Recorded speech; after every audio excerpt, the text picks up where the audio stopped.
은혜로운 찬양 감사합니다. 주님의 사랑 가득하고 온 세상 가득히 찬양입니다. 하나님은 여러분들을 사랑하십니다.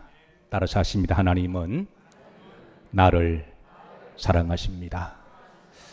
우리 영일교회에 하나님의 사랑이 가득 임하기를 기도합니다. 그리고 여러분들의 마음에도 하나님의 사랑이 가득하기를 기도합니다. 그 사랑의 힘으로 위로받으시고 또 이번 주도 믿음으로 복되게 살아가시기를 축복합니다. 자, 오늘로서 이제 25장의 말씀은 마지막으로 그렇게 되는데요.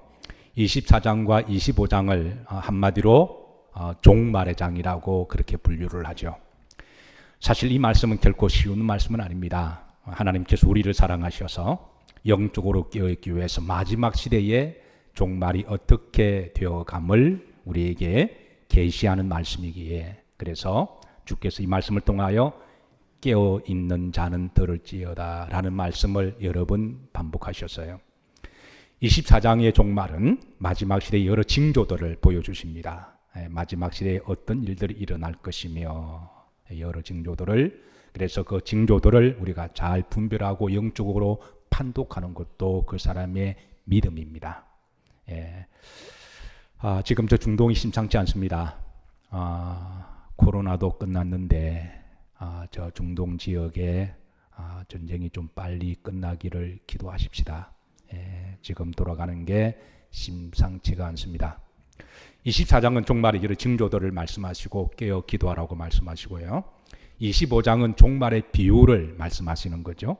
그래서 세 가지 비유를 말씀합니다. 첫 번째는 열 처녀 비유를 통하여 다섯 처녀가 될 것임을 우리에게 말씀하시고, 그 다음에 달란트 비유를 통해서 우리에게 달란트 맡은 자의 사명을 잘 감당하기를 말씀하시고, 그리고 이제 오늘 우리가 양과 염소의 비유에 관한 말씀인데요. 사실 이 비유에 관한 말씀은 서로 다른 것 같아도 사실은 전체 구절을 보면 한 맥을 관통을 하고 있습니다.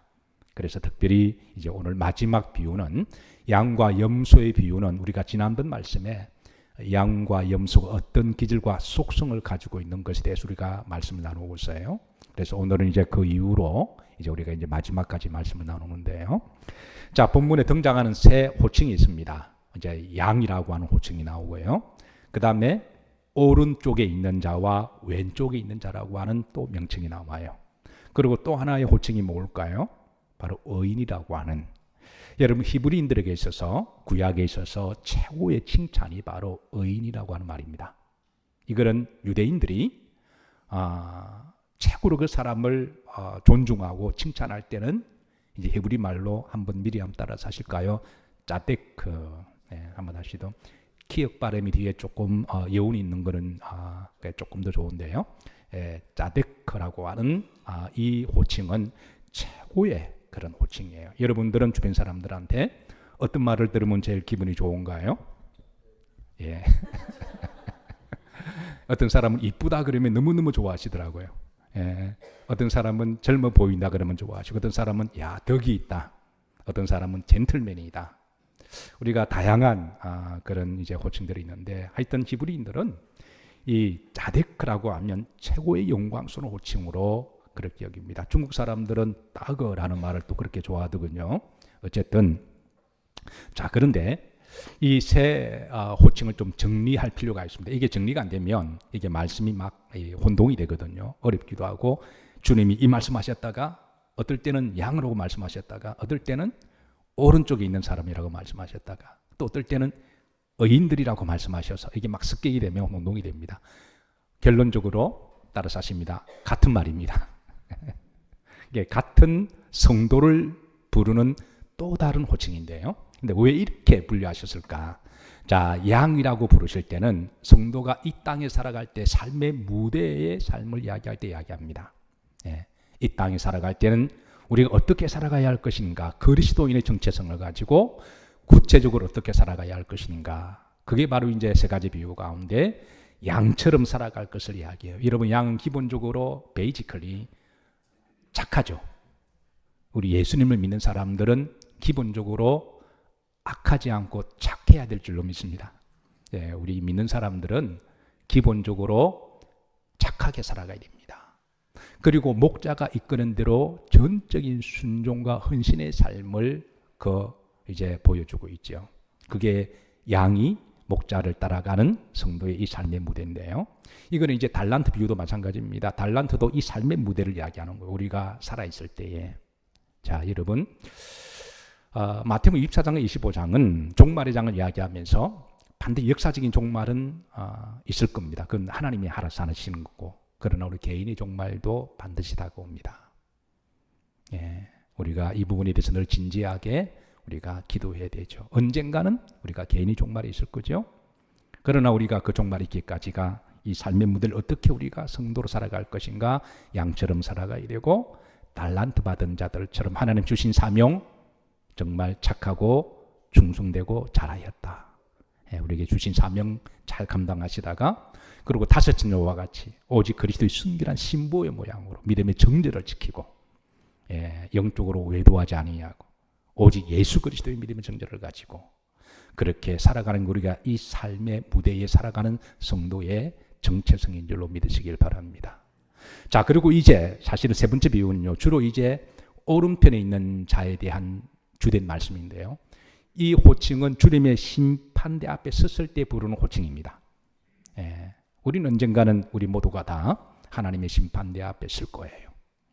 그때 주께서 우리들에게 너는 오른편에 설지어다 라고 하는 것은 바로 이제 이 삶의 무대에서 믿음 생활을 잘한 성도에게 주시는 바로 주님의 칭찬이시고, 너는 왼쪽에 서라, 이거는 이제 주님의 책망이 있다고 하는 걸 말하거든요. 언젠가는 백보자 앞에 섰을 때 사랑하는 성도 여러분, 우리를 분류하실 때 너는 오른쪽에 설지어다 라고 들으시기를 주의 이름으로 축복합니다. 그리고 이제 마지막 호칭 하나가 더 나오죠. 그게 뭐죠? 의인, 짜딕라고 하는 말인데요, 이거는 최고의 호칭입니다. 이거는 천국의 무대에서 우리를 부르는 호칭이에요. 예, 그래서 이 세 호칭은요, 예, 성도의 같은 말입니다. 버전만 다를 뿐이에요. 내 삶의 무대에서 우리가 살아갈 때는 양처럼 그렇게 우리는 살아가다가, 그리고 심판대 주님의 오른쪽에 서 있는 자가 되고, 그리고 주님의 심판이 끝나시고 우리를 천국에 상급 주실 때 그때는 의인으로 짜데크라고 그렇게 우리가 불리며 살아갈 것에 대한 말씀입니다. 자, 33절 말씀 보시면 주께서 이제 양은 오른편에, 염소는 어디에 서라? 왼편에 서라 라고 말씀합니다. 34절에도 이제 오른편에 있는 자들에게 내 아버지께 뭘 받을 자들이요? 복을 받을 자들이요. 예, 하나님의 심판대 앞에 섰을 때 이제 하나님이 심판하십니다. 복을 받을 자들이요. 그러고 나서 이제 창세로부터 너희를 예비된 나라를 상속받으라. 주님의 판결은 이렇게 하신다라는 거예요. 예. 그리고 이제 왼편에 있는 자들에게는 이제 책망하시고 저주하시고, 구름지를 보면 영원한 불에 들어가라. 이거는 바로 비유적으로 지옥을 이야기하는 것이죠.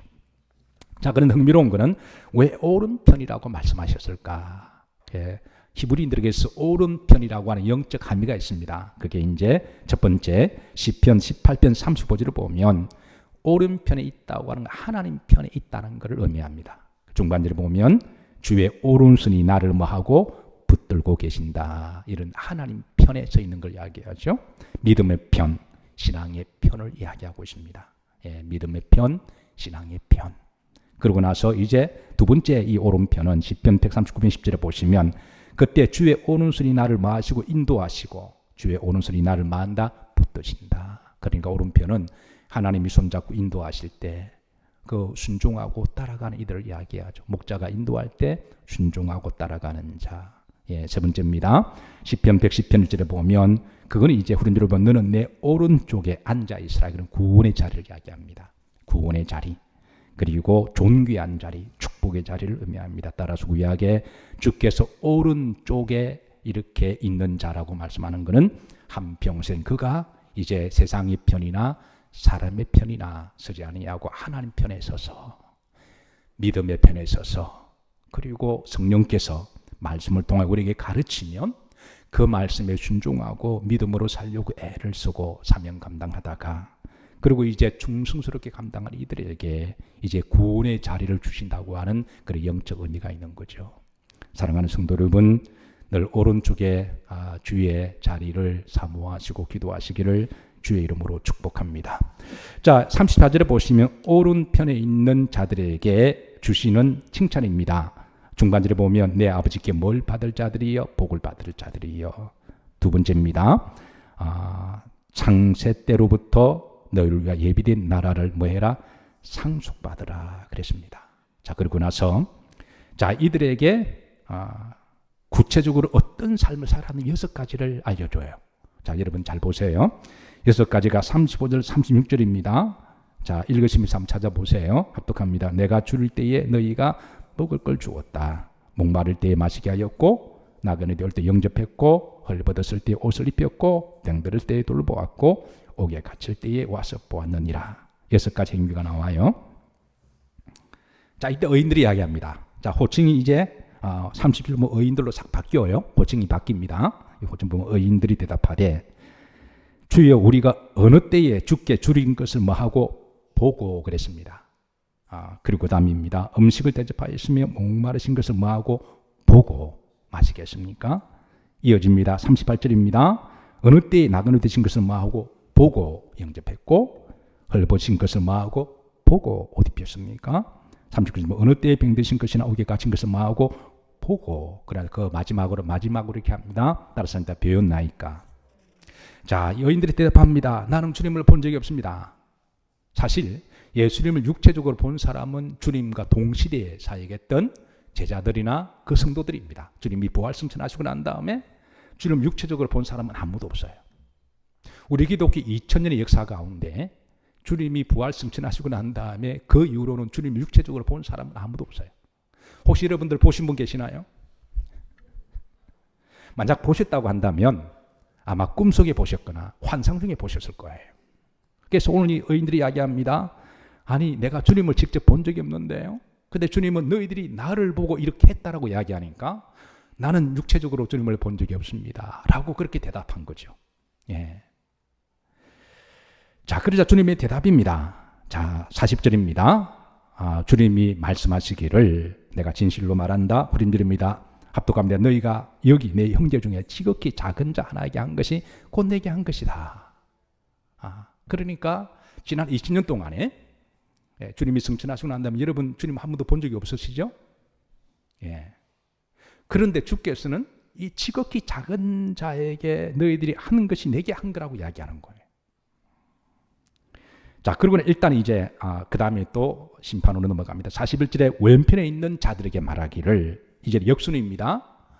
너희들은 저주를 받아 심판을 받아 지옥에 가라. 그러면서 왼편에 있는 자에게 똑같이 41, 43절에 말합니다. 말씀이 똑같습니다. 너희 내가 줄일 때에 먹을 거 주지 않았고 목마를 때 물 한 컵도 주지 않았고 나그네 되었을 때 헐벗었을 때에 병들었을 때 옥에 갇힐 때 나에게 한 번 면회도 오지 않았다라고 이야기해요. 그러자 이 사람도 이제 이렇게 항변합니다. 항변하죠. 내가 주님을 본 적은 없습니다. 만약에 주님이 흰 옷 입고 나에게 찾아오셨다면 내가 집을 팔아서도 했을 거예요. 주님이 십자가에 달려 돌아가셨다면 내가 그 밑에 도망가지 않고 있었을 겁니다. 아마 이 사람 마음이 그랬을 거예요. 아니 나는 주님을 본 적이 없는데 왜 나를 보았다라고 이야기하십니까? 동일한 어순입니다. 주님의 답변입니다. 똑같습니다. 45절에 똑같습니다. 후름절에 이 지극히 작은 자에게 아니한 것이 나에게 아니한 것이다. 자, 여기에서 자, 그러면 히브리적 개념에 유대인들이 생각하는 지극히 작은 자가 뭐냐는 거예요. 여기에 이제 지극히 작은 자, 이 지극히 작은 자가 누구냐? 성경에서 말씀하시는 지극히 작은 자, 주님이 인용하시는 지극히 작은 자, 히브리인들이 말하는 지극히 작은 자, 이건 기본적으로 여러분 네 가지의 의미를 서로 유통하고 있습니다.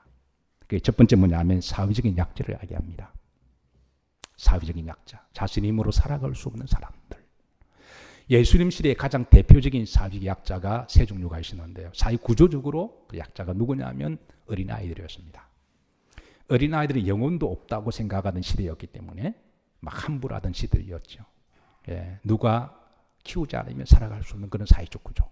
그리고 또 다른 한 종류가 누굴까요? 바로 여인들입니다. 예, 사회적 구조가 그런 시대예요. 또 한 종류가 누굴까요? 남편을 잃은 그런 이제 여인들입니다. 지금은 그렇지 않아요. 지금은 사회적 약자가 남편인가요? 아내인가요? 어쨌든 여러분 시대를 참 잘 타고 간 것 같아요. 지금 시대가 바뀌어서. 근데 옛날에는 사회적 약자. 근데 주님이 오셔서 어린아이들을 내게 오는 걸 금하지 말라 하시고 안으시고, 애들은 가라 할 때 주님은 안으시고 축복하시고요. 눈물 흘리고 오갈 데 없는 여인들을 주님은 받으시고, 여인아 내가 복되도다. 그렇게 주님이 그렇게 하셨어요. 두 번째, 지극히 작은 자는 물질적으로 가난한 사람 이야기합니다. 그럼 예수님 시대 남자들은 다 사회적 강자인가? 그렇지도 않아요. 남자들 중에도 어떻게 열심히 산다고 했는데 쫄딱 망해버리고 오갈 데 없이 길거리 나앉는 그런 하루 벌어 먹지도 못하는 그런 사람들이 의외로 많았어요. 여러분, 우리나라가 하루 먹고 사는 나라인 것을 감사하십시다. 북한에서 탈북한 사람이 우리나라로 하루 일하니까 석 달을 먹을 쌀을 산다 그러더군요. 안 그런가요? 근데 어떤 분들은 1년치의 쌀을 사기도 합니다.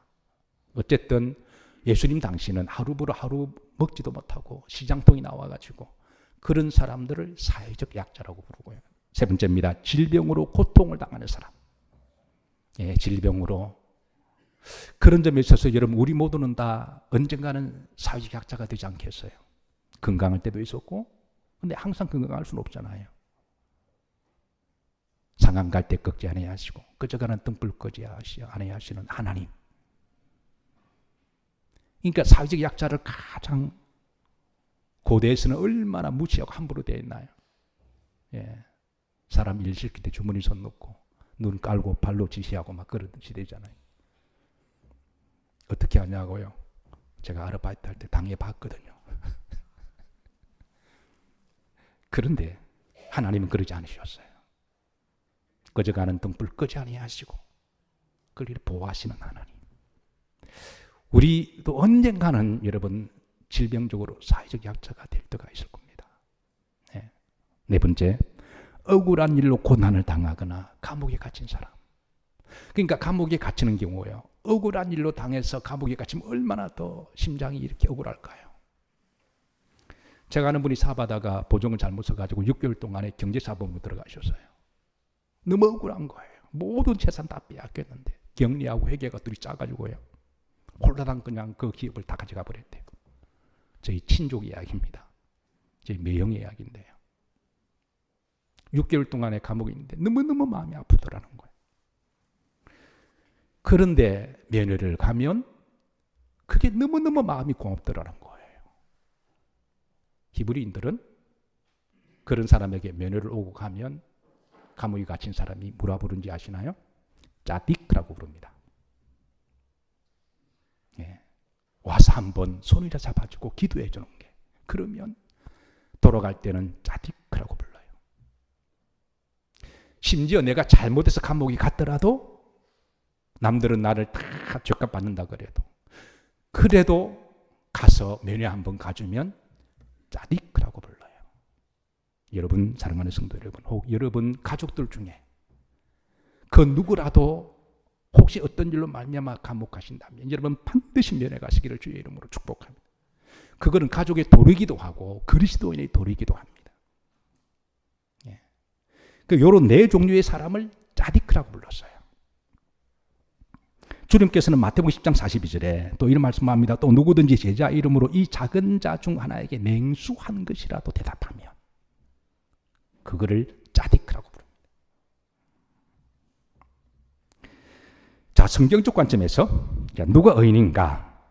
자, 이게 이제 마태복음 25장 37절 다시 이제 예수님 이 용어를 싹 끄집어드립니다. 의인이라고 하는 용어를 끌어드립니다.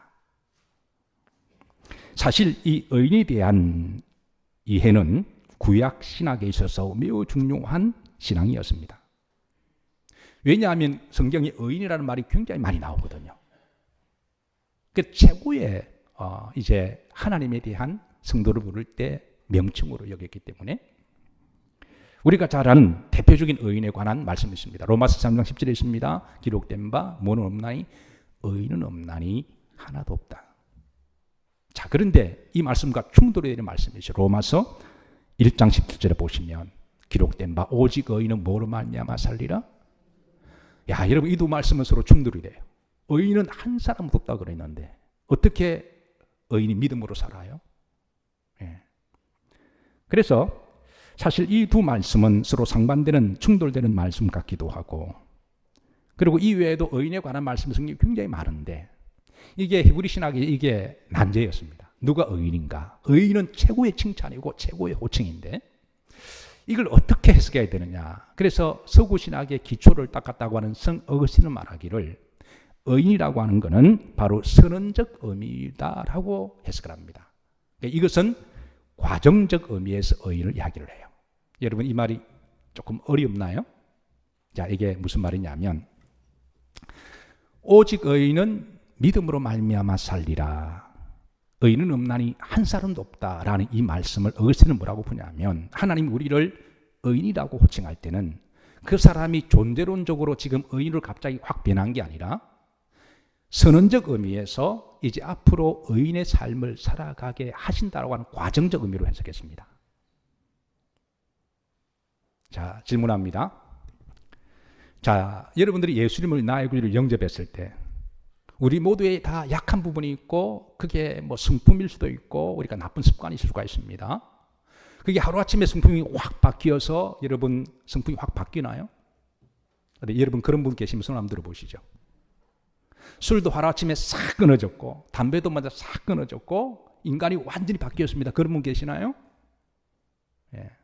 자, 잘 모르시겠죠? 자, 그러면 이렇게 한번 보십시다. 여러분 주변에 어떤 사람이 성령 받았다고 은혜 받았다고 이야기하는데 그 사람의 성품이 확 바뀌었나요? 여러분 주변에 그런 사람 본 적 있나요?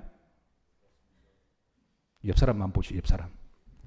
예. 분명히 은혜 받았다고 이야기하고 주님을 잘 믿는다고 그러는 어떤 부흥회 갔다 와서 막 팔팔 뛰고 막 그랬는데 방언 체험했다 그러는데 그 사람의 성품이 확 바뀌었나요? 예. 답은 좀 잘 나오죠. 그런 점에서 성 어거스틴은 의인이라고 하나님 말씀, 그거는 선언적 의미의 과정적 의미로 해석했습니다. 자, 그런데 장 칼뱅은 이 부분에 대해서 존재론적 의미로 해석합니다. 그러니까 하나님이 우리가 예수를 믿게 되면 우리의 이 존재 자체가 의인으로 바뀐다라는 거예요. 이 신학적 견해가 이게 오랫동안 논쟁이었습니다. 자, 그런데 서구에서는 이걸 어떻게 해석할까? 서구에서는 자, 마태복음 25장 37절에 보시면 이 의인이라는 말을 일단 헬라어는 이게 디카이오이라는 말인데요. 디카이오네스, 디카이오수네, 이게 다 똑같은 말에 파생된 말입니다. 디카이오수네 명사인데요. 이거는 법률적으로 도덕적으로 옳은 사람을 이야기합니다. 이거 법적인 용어입니다. 원래 이 말은 헬라어로 이 말을 히브리 말을 번역할 때 이거를 법률적으로 해석했습니다. 그러니까 법적으로 도덕적으로 하자가 없는 사람, 선하고 옳은 사람, 죄 안 짓는 사람. 예. 이거를 영어로 righteous라고 번역했습니다. righteousness 이 말도 법률 용어거든요. 그러니까 옳은 사람이다, 죄가 없다, 예, 윤리적으로 좋은 사람이다. 자, 이 righteous라는 말을 중국에서는 옳을 의자 사람인 자에서 의인이라고 번역했습니다. 예. 그리고 이 중국에서는 법률적으로 죄 없고 옳은 사람, 도덕을 잘 지키는 사람 의인입니다. 그런데 중국 사람들은 이 의인을 다른 말로 따거라고도 부릅니다. 아까 제가 말할 때 따거라고 하는 것, 따거라고 이야기합니다. 우리나라 사람들이 이걸 어떻게 번역했느냐? 영어, 중국말을 섞어서 의인이라고 그렇게 번역합니다. 이거 법률적인 용어죠. 자, 그런데 문제는 여기 있습니다. 만약에 이것을 법률적인 용어로 우리가 이거를 해석하게 되면 오늘 문제에 이게 이제 왜곡 현상이 일어납니다. 주님이 하신 말씀이 왜곡이 일어나기도 하고 그리고 잘못된 그런 이해가 됩니다. 왜냐하면 자, 주님께서 이제 지극히 작은 자에게 행한 것, 선행을 행하신 거잖아요. 목마른 자에게 물을 주고 옷 없는 자에게 옷을 벗어주고 이거 다 도덕적으로 선한 행위입니다. 그리고 헐벗었을 때에 먹을 걸 주고 감옥에 갇힌 자 면회 한번 가주고 위로해주고 이거는 다 도덕적인 선행을 이야기하는 거군요. 그래서 법률적으로 도덕적으로 해석하게 되면 어떤 문제가 생기냐면 하나님을 안 믿어도 이런 도덕을 행하기만 하면 천국 갈 수 있다고 하는 왜곡이 일어난다는 거예요. 실제로 우리나라 기독교사를 보면 오늘 이 말씀만 가지고 교회를 안 다니고 예수님을 안 믿고 착하게 살아가는 사람들이 의외로 많이 있습니다. 그런데 주님이 이 말씀을 하실 때는 이 의인이라는 말은 히브리 말의 짜디크라고 하는 개념을 몰라서 그렇습니다. 이 짜디크라고 하는 의미는 이런 의미가 있습니다. 자, 성경에 말씀하는 짜디크라고 하는 말은 자, 첫 번째, 기본적으로 베이지컬리 하나님을 믿는 사람을 이야기합니다. 자, 보십시다. 자, 성경에 보면 우선 이제 노아를 향하여 하나님은 딱 1인칭 문장으로 너는 의인이다 이렇게 부르세요. 노아는 의인이다. 한번 보시죠. 합독합니다. 이것이 노아의 족본이라 노아는 무이다 의인이다. 노아는 짜디크다 이렇게 합니다. 노아는 의인이다. 노아는 의인이다. 이렇게 한마디로 딱 간단한 명료하게 이야기합니다. 그러면 히브리적 의미의 이 의인이라고 하는 말은 뭔가? 첫 번째, 하나님을 믿는 사람을 기초 배직하고 있습니다.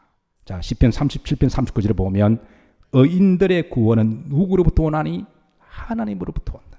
예. 그러니까 만약에 내가 선행과 착한 일을 아무리 많이 해도 하나님을 안 믿으면 그 사람은 짜릿한입니다.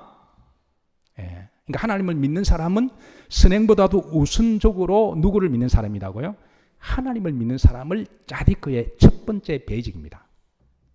하나님을 믿는 사람이 짜디크입니다. 자, 두 번째 의의는 뭐냐면 이거를 베이스하고 그 다음에 어떻게 살아가야 할 거냐. 그러니까 의인이 되었다면 그 다음에 의인의 삶이 하나님을 믿는 믿음으로 살아가는 삶의 양태를 이야기합니다. 자, 하박국 2장 4절입니다. 나중에 바울이 이 말씀을 인용해요. 로마서 1장 17절에 합독합니다. 보라 그의 마음은 교만하며 그 속이 정직하지 못하는 의인은 그의 뭐로 말미암아 살리라? 믿음으로 산다는 거예요. 하나님에 대한 믿음. 예, 우리가 존재론적으로 우리가 하나님으로부터 이런 선언적 의인을 받았다면 그 다음에는 어떻게 살아가야 할 것이냐. 내 삶의 무대가 하나님을 믿는 사람답게 살아가야 하는 것이 바로 의인입니다. 이게 두 번째입니다. 자, 세 번째입니다. 마지막으로 세 번째는요. 잠언 29장 7절에 보면 자, 이게 합독합니다. 의인은 가난한 자의 뭘 알아주나? 사정을 알아. 가난한 자, 이 말은 작은 자의 작은 자가 힘들고 어려울 때 그때 그의 마음을 헤아리고 살피고 그 사람 입장을 생각하고 그들을 어떤 식으로도 마음으로 알아주는 것. 여러분 그게 꼭 물질로만 아니더라도 목마른 자에게 돈 대신에 냉수하는 것을 대접하더라도 상처받은 자에게 밥 한 끼보다도 말 한마디 따뜻하게 하는 것. 이거는 돈 없어도 할 수 있는 거잖아요. 병든 사람에게 손 한번 잡아주는 것, 기도해 주는 것, 감옥 갇힌 사람에게 가서 한번 면회 가주는 것. 그게 다 이게 이 힘들고 어려운 자의 사정을 알아주는 사람을 짜디크라고 이야기했습니다. 히브리인들은 참 재미있는 거예요. 같이 길을 걸어가다가 이제 이렇게 홈리스들이 있습니다. 한 분 줍쇼 그럴 때에 처음 보는 사람이죠. 그래서 어쨌든 그걸 보고 안타까 여기고 그게 1달러를 주든 1,000원을 주든 그게 동전을 주든 간에 자기 형편에 맞게 이렇게 던져주면 이제 홈리스가 하는 말이 짜디크라고 그렇게 감사를 합니다. 당신은 짜디크입니다. 이런 개념 속에서 이야기를 하는 거죠. 자, 이런 이 의인에 대한 기본적인 신앙을 가지고 저들이 살아가다 보니까 유대인들 중에 자선가들이 많이 나옵니다. 여러분 전 세계적으로 도네이션을 제일 많이 하는 민족. 그러니까 어려운 사람들 보면 동정하고 도와주는 걸 몸에 배인 민족이 어느 민족일까요? 예, 어느 민족이죠? 또 대한민국이라 그래라 또. 예. 요즘 하도 국뽕에 사로잡혀가지고 우리나라가 지금 많이 이제 좋아지. 지금 가만히 보면 어떤 분은 뭐 이렇게 컴패션을 돕기도 하고, 어떤 분은 또 이렇게 돕는 분들이 많이 계셔요 지금은. 상당히 좋은 거죠. 지금은 이제 뭐 구제도 참 좋은데 이거 우리 다 배운 거잖아요. 어디서 배웠나요? 일단 서구 문화. 그리고 서구 문화는 주이시 문화에서 배운 거고, 그러나 우리 그리스도인들은 성경을 통해서 배운 줄로 믿습니다. 아멘인가요? 어쨌든 전 세계적으로 가장 이 도네이션 문화가 몸에 배인 민족이 바로 주이시들이죠. 자, 주이시들은 하나님을 믿는 사람들이라면 기본적으로 하나님을 믿는 사람답게 살아가야 한다고 하는 늘 그런 정체성에 대한 인식을 가지고 살아가고, 그리고 거기에 대한 삶이 힘들고 어려우면 어떤 식으로 하나님 이름으로 도와주는 것, 그게 그들의 삶의 양태였습니다. 이게 바로 짜디크입니다. 유대인들이 자신의 원칙이 있습니다. 이를 쿠파라고 그러는데, 쿠파는 유대인들을 위해서 사용하는 용도입니다. 그리고 탐후이라고 하는 자선, 이거는 이방인들을 위해 사용하는 도네이션입니다. 유대인들은 기본적으로 하나님 앞에 하나님 것을 올리는 11조를 해요. 이거를 안 한다고 하는 유대인들은 상상도 못할 일입니다. 왜? 하나님을 믿는 사람답게 하는 거 하나님께 올려드리고, 그런데 이제 그 다음에 또 11조는 10의 2조는 이게 쿠파나 타무이를 통해서 하게 되는데요. 그래서 이 쿠파는 같은 동족에게 먼저 이렇게 자선을 베풀어요. 그 다음에 타무이는 동족이 아닌 이방 민족에게 베푸는 자선인데요. 이게 재밌는 게, 이 헌금은 자운한 헌금입니다. 그런데 이게 또 강제적인 요소도 있습니다. 왜 자원하느냐? 하나님 앞에 우리가 예물을 드릴 때 하나님이 항상 기쁘고 자원하라 그러시잖아요. 억지로 하는 게 아니라 그는 자원하는 그분의 인격이고 그분의 신앙이니까. 그 신앙이 인격이나 이렇게 성숙되면 누가 말하지 않아도 자원으로 하세요. 기쁨으로 합니다. 그런데 하나님 그걸 자원함으로 인격을 믿고 맡기는데 그걸 안 할 때, 그러면 그 인격이나 신앙이 그릇이 안 되는 거죠. 그럴 때는 이걸 강제적으로 요구하는 게 바로 이게 이제 자원헌금입니다. 그래서 제사장이 가만히 지켜보다가 자원하는 것으로 안 하면 제사장이 가서 강제적으로 하게 하는 게 바로 이 도네이션의 신앙인데요. 자, 이렇게 자선하는 사람을 교회에서는 이 시나가그 그 공동체에서는 다디크라고 그렇게 불러요. 예. 자, 의인에게 주시는 축복과 약속의 말씀이 있습니다. 이사야 3장 10절입니다. 의인에게 뭐가 있으라? 복이 있으라. 복이 있으라. 그들은 그들의 행위의 열매를 먹을 것이다. 예, 그들이 한 행위. 누구 이름으로? 하나님 이름으로 한 행위. 자, 오늘 이런 이해를 가지고 오늘 본문에 보면 있습니다. 가령 길을 가다가 헐벗은 사람을 볼 때 사실 옷을 벗어주거나 먹을 걸 주거나 좀 도와주면 그 사람은 뭐라고 해요? 의인입니다. 그리고 병들 때 돌보고, 목마를 때 물을 주고, 그리고 감옥에 갇힐 때 면회해 주면 그런 사람은 뭐라 부른다고요? 짜디크라고 부릅니다. 자, 40절로 돌아갑니다. 자, 이런 이해를 가지고 40절을 보시면, 임금이 대답하되 이르시되 내가 진실로 이르노니 너희가 여기 내 형제 중에 지극히 작은 자 하나에게 한 것이 곧 누구에게 한 거다? 내게 한 거다. 왜냐하면 그들이 도와줄 때 누구 이름으로 도와줬나요? 하나님 이름으로. 만약에 자기 이름으로 도와줬다면 그는 자기 행위에 끝나는 것이지만 우리 믿는 사람들의 행위는 다 주의 이름으로 하는 거잖아요. 그러니까 내게 한 거다. 네. 45절 반대로 이제 악한 자들에게는 내게 한 것이 아니다 라고 그렇게 일러주는 거죠. 여러분, 이 말씀 오해하면 안 됩니다. 성경의 의인은 기본적으로 하나님을 믿는 사람, 예수를 믿는 사람입니다. 두 번째, 믿는 사람이 정체성을 가지고 주의 이름으로 선행하는 걸 이야기합니다. 자, 올 2월에 미국의 뉴욕 브롱스에 있는 한 의과 대학 중에 알버트 아인슈타인 의과대학이 있는데요. 학교가 뒤집어졌습니다. 아마 뉴스를 보시는 분들은 좀 아실 텐데요. 이 의과 대학생의 학비만 해도 1년에 무려 한 6만 불 정도가 되는데요.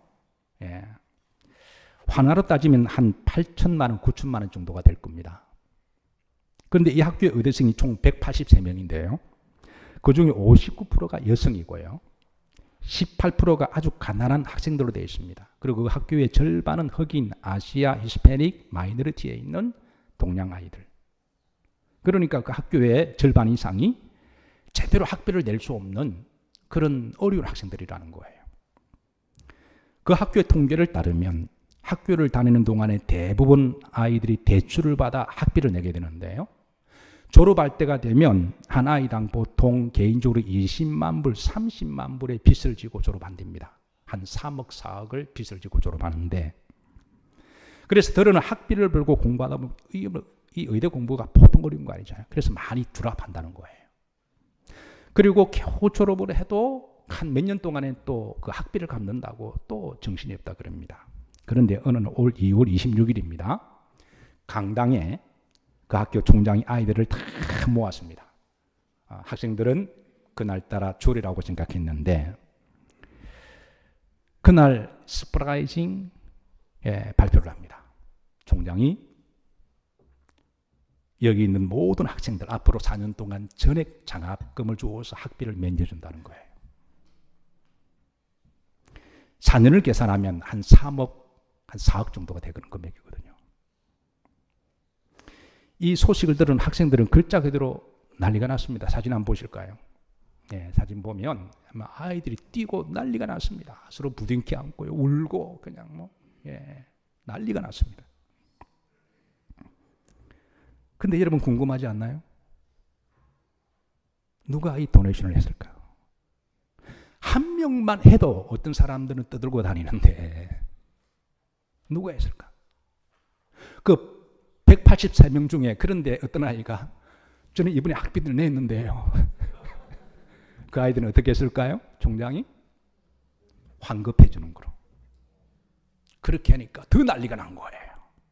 근데 문제는 학교가 돈 있는 학교가 아니거든요. 브롱스라고 하는 뉴욕은 여러분 부촌이 아니잖아요. 누가 있을까? 사진 한번 보시죠. 루스 고스티만이라고 하는 이 여인이 있습니다. 루스 고테스만이라고 하는 여인이 있는데요. 나이가 93살이에요. 그의 남편 고테스만은 이 학교의 교수였는데요. 교수가 뭐 그래 돈을 많이 벌까요?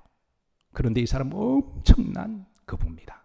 왜냐하면 그의 친구가 워런 버핏이었는데 친구가 여기에 투자를 할 때마다 그 친구를 믿고 투자를 했대요. 그러니까 엄청나게 이렇게 주식이 대박이 터져가지고 여러분 친구 잘 사귀시기를 주 여러분 축복합니다. 근데 여러분 근데 돈이 아무리 많아도 이 고테스만이 죽을 때는 하나도 못 가져가잖아요. 그래서 그 모든 아내에게 다 양도합니다. 여러분 남편 잘 만나시기를 축복합니다. 그리고 아내에게 말하기를 당신이 옳다고 생각하는 것, 당신이 믿고 있는 것을 해라고 그렇게 유언을 하고 돌아가요. 이 고테스만이 이제 학교에 남편이 그리워서 가끔 왔다 갔다 보니까 그 학교 사정을 알게 됩니다. 이렇게 어려운 학생들이 많이 있고 그래서 그 아이들에게 이렇게 장학금을 전액을 주면 그 남편이 또 얼마나 기뻐할까 생각하고 가치 있고 의미 있는 일이라고 해서 그렇게 간접 발표를 한 거예요. 그런데 이 고테스만 여사가 이제 이렇게 이야기합니다. 미국은 누가 많은 돈을 도네이션 하게 되면요, 전통에 따라 학교의 그분을 위해서 기념비를 세우거나 아니면 학교 이름을 아예 바꿔버려요. 그렇게 해서 바꾸어서 이름이 된 게 존 하버드 유니버시티잖아요. 예. 참고로 하버드에 기증하신 분은 목사님이십니다. 어쨌든 그런 전통이 있는데 이 고테스만은 학교 이름 바꾸지 말라고 부탁합니다. 학교 입상 제일 많은 금액이거든요. 이미 이 학교 이름은 알버트 아인슈타인의 유명한 이름을 가지고 있는 학교인데 총장이 이름을 바꾼다 그러니까 그러지 마시라고 정중하게 부탁했습니다. 그리고 이것은 내가 한 것이 아닙니다. 여기까지가 나온 기사 내용입니다. 여러분 여기까지 보면 궁금하지 않나요? 이 사람이 도대체 어떤 사람일까? 이 사람이 이렇게 할 수 있는 그 사람의 저력, 그 사람의 인격, 이 사람이 그 삶의 근원은 무슨 철학을 가지고 이렇게 했을까? 그게 궁금해요. 이때부터 이제 제가 이 사람에 대한 리서치를 시작했습니다. 이 사람의 웹사이트를 찾아보고 이 사람의 흔적을 찾아봤는데 그래서 여러 사이트를 통해서 찾았는데요. 이 사람은 독실한 주의시였습니다. 여러분 예상했겠죠? 독실한 주의시였습니다. 젊었을 때부터. 하나님의 집인 시나고그에 가서 열심으로 헌신하고 봉사하고 그러니까 평소에도 많이 봉사를 했더군요. 평소에도 이 하나님 앞에 드린 자선을 철저하게 했더라고요. 그렇게 했고 말없이 했고 기쁨으로 했고 하나님이 또 넘치도록 복을 주셨는데요. 그래서 곰곰이 기도하다가 바로 하나님이 기뻐하시고 남편이 기뻐하는 일. 그녀의 나이도 93세가 되어서 인생의 종말이 다가오잖아요. 그래서 하나님 이름으로 그렇게 기부했는데요. 이런 기부의 그 삶의 문화가 일종의 사회적 문화가 아니라 그분의 신앙이었다는 거예요. 성경에 바로 이제 제데크라고 하는 의미는 바로 이런 의미를 가지고 있습니다. 하나님 이름으로, 주의 이름으로, 그리고 주의 이름으로 선행을 할 때, 이게 주의 이름을 싹 빼버리면 이게 말씀 왜곡이 생깁니다. 안 믿어도 선행하면 천국 간다고 하는 이런 잘못된 선행주의가 생기기 때문에 이거는 의인의 개념을 알지 못하고 하는 것이죠. 자, 46절입니다. 주님은 이제 의인의 삶의 무대, 영원한 천국 무대를 이렇게 이제 그들에게 상급을 드립니다. 46절 합독합니다. 그들은 영벌의 의인들은 어디에 들어가리라? 영생에 들어가리라. 영생의 의인들은 영생에 들어가리라. 그리고 34절 후렴절입니다. 의인들을 위해 예비된 나라를 뭐 해라? 상속받으라. 상속은 천국을 말하기도 하시지만 하늘에 있는 주의 이름을 한 모든 상급을 하나님이 계산하셔서 상을 주시겠다고 하는 것이죠. 자, 말씀을 정리합니다. 종말의 장, 마지막 24장, 25장, 이제 이 두 장은요, 종말의 징조들을 잘 분별하고 깨어 있고, 그리고 두 번째는 이 땅의 삶의 무대가 우리가 잠깐 우리가 살아갈 때에 그때 우리가 어떻게 살아가야 할 건가, 그런 양처럼, 그리고 달란트 맡은 자라처럼, 그리고 15처녀처럼 그렇게 살아가고, 그리고 언젠가는 주님의 심판대 앞에 섰을 때는 오른쪽에 있는 성도로 분류가 되고, 그리고 주님의 좋은 칭찬과 평가를 받으셔서 이제 영원한 하늘나라에서 의인들의 삶을 누리고 살아가는 이 복음의 말씀이 우리들의 신앙의 골이 되고 또 신앙의 기도 제목이 되기를, 축복이 되기를 주의 이름으로 축원합니다. 자, 우리 시간 다 일어나셔서 오늘 주신 말씀 붙들고 통성으로 기도합니다.